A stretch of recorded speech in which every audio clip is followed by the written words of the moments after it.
9.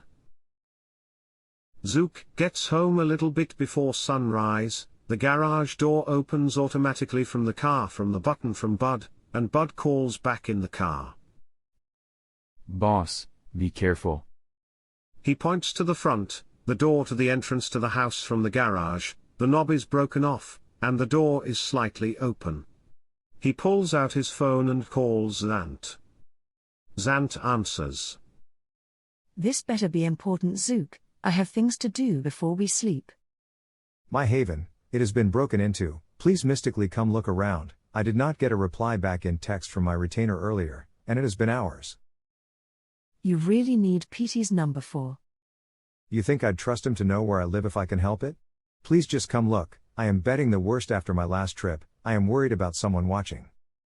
Zant answers back with a moan. Fine, I'll be there in a few seconds. You haven't moved or anything, have you? I'll send a crew down to try to help. I have a few ghouls on your side of town. No, I did not move. Please make it quick. He hangs up and initiates the weak observational blood powers that he does have, to try to watch around. Sorry boss, I thought I noticed something happening. Earlier tonight, you were taking some extra time to close your doors before getting in, which was why I used the traps, but it didn't seem to help. Hindsight is 20/20. Move forward. Someone has been here, and Zant is probably here by now and checking around. We have to check for Steve and Fluffers. I don't hear anything. It must have happened already. Get gloves and don't touch anything with your hands. I might need to check around the place. They both pull handguns from inside the town car, and a couple of pairs of leather gloves out of the glove compartment. Yes, they use it for gloves. They slowly open the door from the garage and both ready weapons. They look around, nothing is wrecked, and there is no furniture thrown around. They look around the kitchen, dining room, and living room, but nothing is touched. They move up to the second floor, rarely ever used or touched, and the 2 bedrooms are empty as well as rarely used guest rooms and bathrooms, both unused and nearly spotless. They get to the kitchen, and open the basement door, and see Steve, his body nearly taking up the stairway width. They drag him into the kitchen. His nose, ear, and eyes are bleeding from what looks like a single blow from a hammer to the side of his face. His face is partially caved in, and bruising is all over one side of it. Bud checks his pulse, and Zook checks his aura, and sees that he is still present, and not in great shape. Bud says his pulse is getting weaker. Zook bites open his wrist to feed Steve some blood to help him, but his face might be messed up if he is not able to get help. He would rather not owe Tina anything, so Steve will heal the old-fashioned way. Maybe a little blood will help along the way anyway. Zook directs Bud to open Steve's lips, and he force feeds some blood into him. Bud checks his pulse once he has some blood and it seems to get stronger almost instantly, and they have more to check. They look in the basement area, the hall up to the side room to Zook's man cave, the side room, and they see nothing different. He needs to set up something fancier since someone knows his place now, or he will have to move. What a pain that would be. He checks his man cave, checks all over. Knowing that if it is a vampire around with the hiding blood powers, he would not be able to see them, they would have to wait till sunrise, and if he or she is still around they would eventually have to pass out, and Bud could find them. Zant texts back.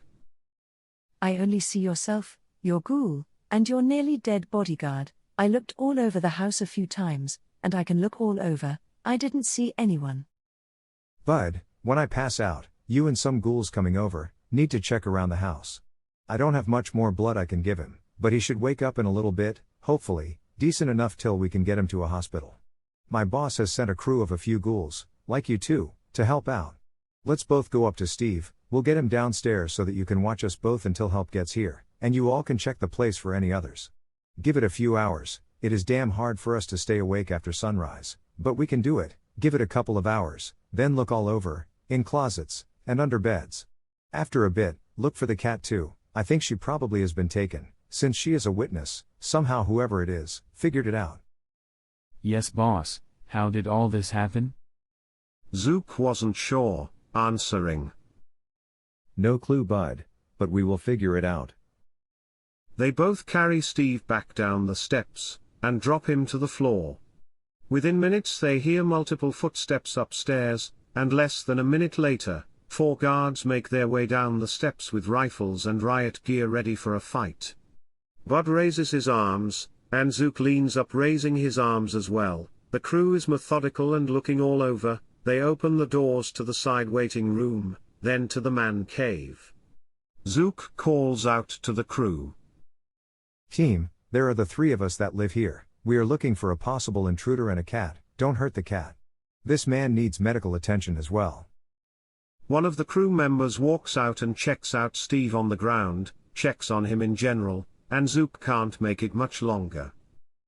Stay for a couple of hours. We can't use blood powers for long after sunrise, and if someone is still hiding, capture them. As he is passing out, Zook claims. Great, too many have seen this place. I hate moving. Zook wakes the next night, feeling a bit low in the tank. After feeding his ghoul some blood so that he can survive. He is a decent guy and vigilant, hopefully, he doesn't lose him. Lightly feeling the bed under him, he is on his bed in his man cave. He listens at first, turning on his observational blood power to hear very well to try to hear activity around his place, and can't hear much, but breathing not too close to him.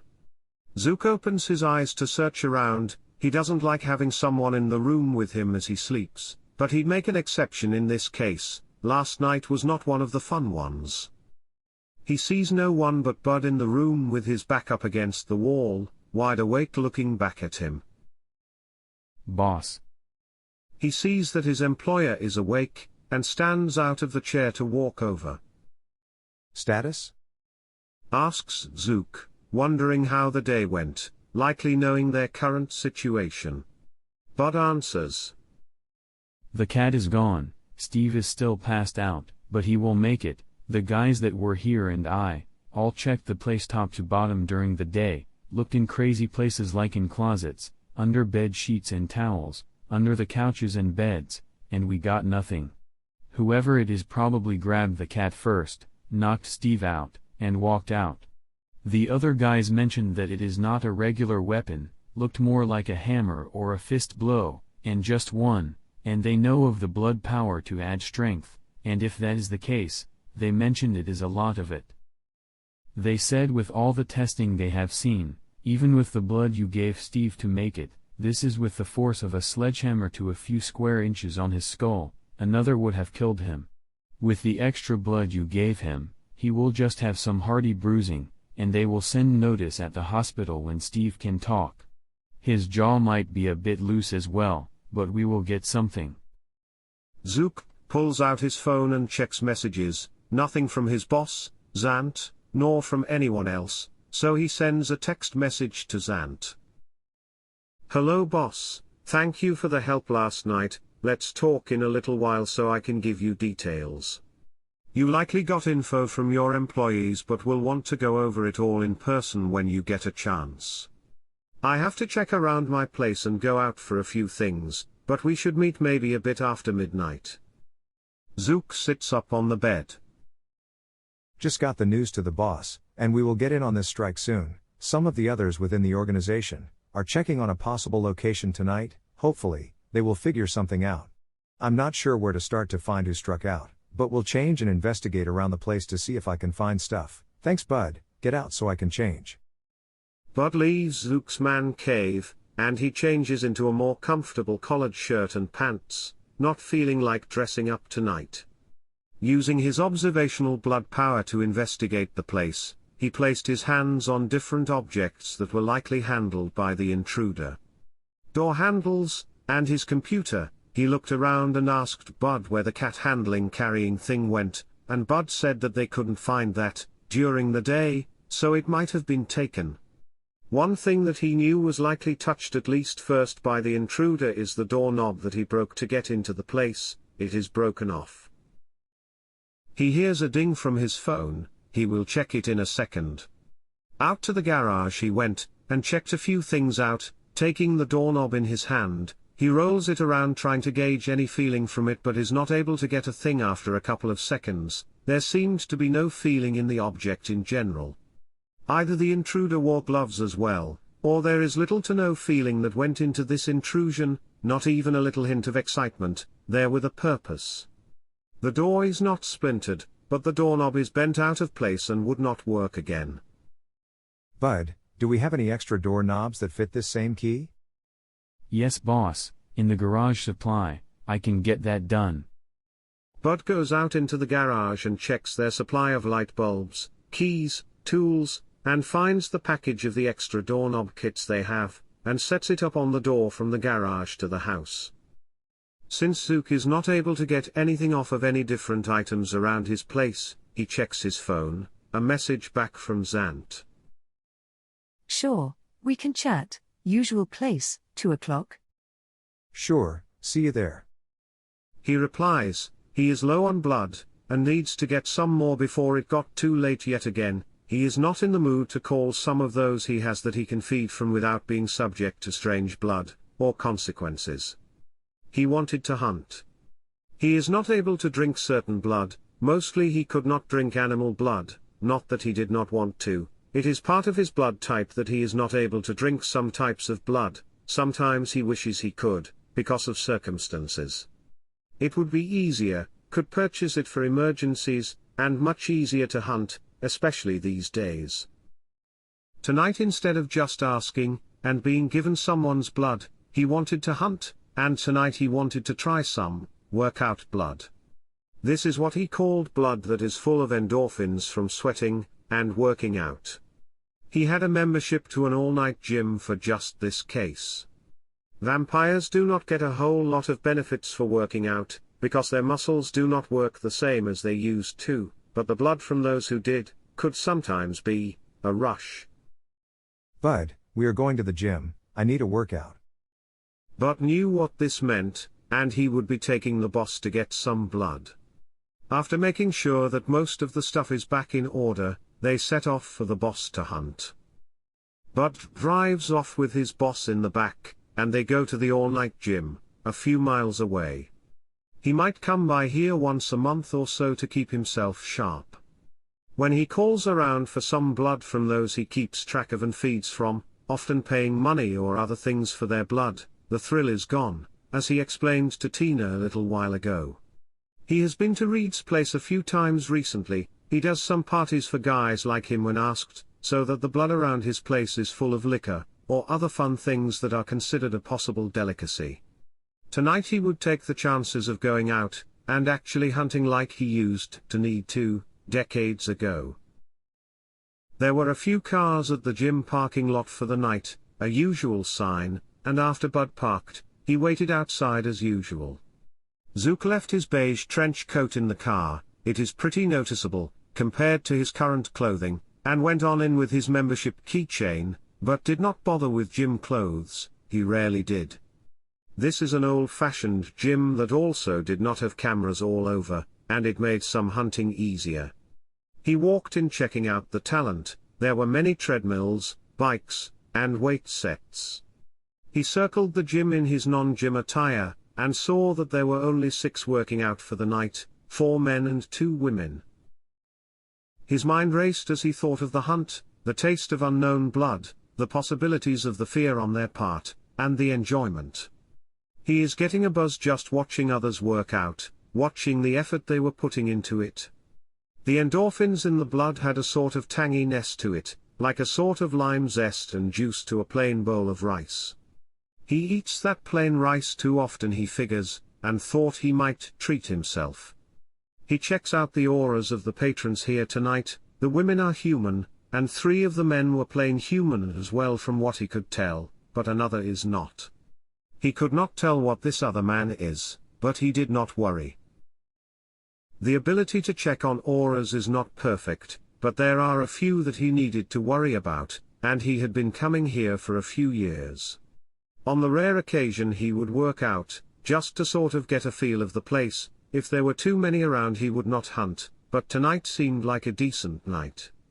He likes this gym because the locker rooms were away from most of the workout area, and he could sneak into either room to feed as needed.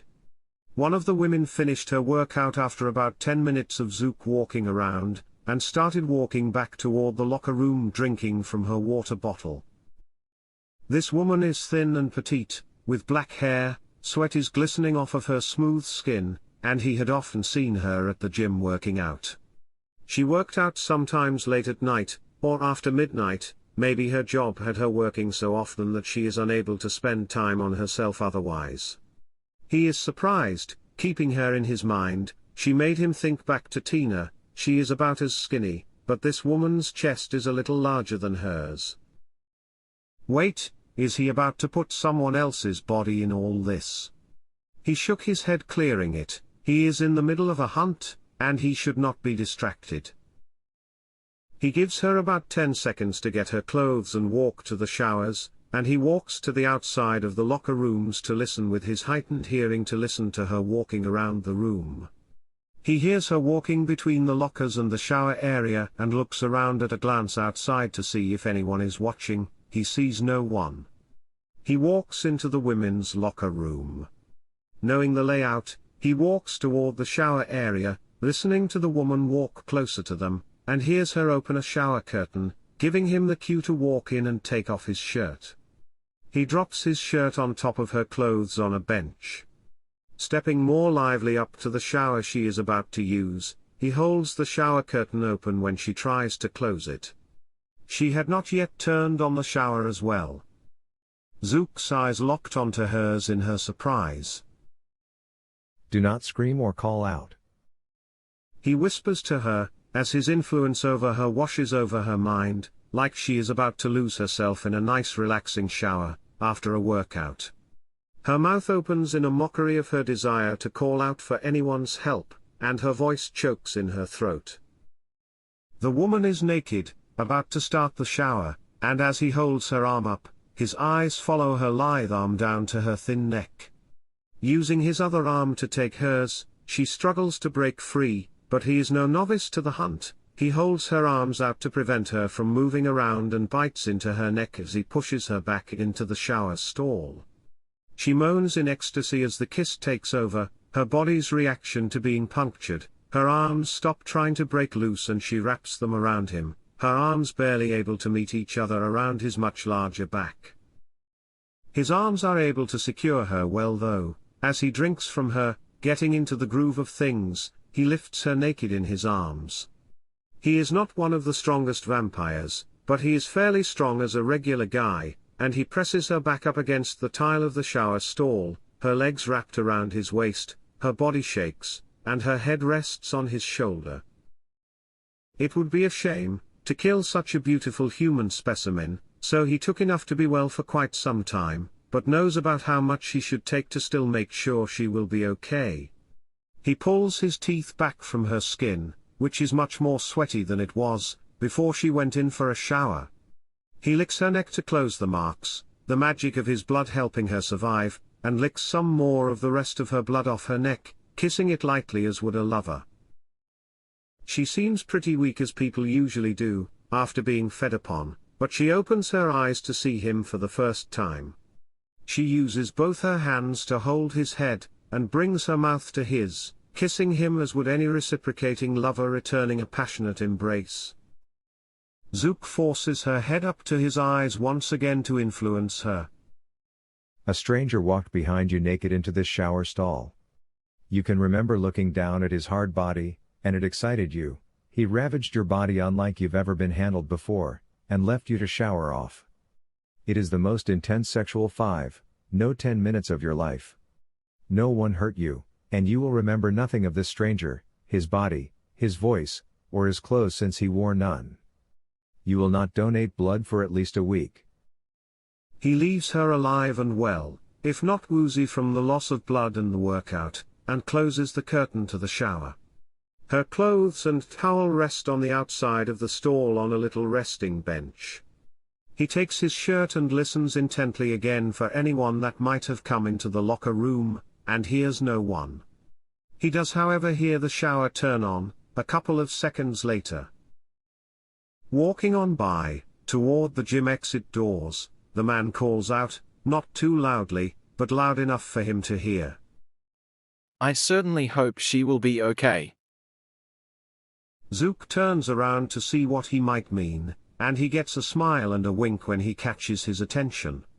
He tries once again to scrutinize the man's aura to see if he can tell if he is human, or something more, and what he mostly gets is strange vibes, different colors, and chaos, which is a sort of surprise, a unique aura he hasn't seen. He did not have time for any of this now though, he had things to do tonight. As the door closes he calls back. I have no idea what you are talking about.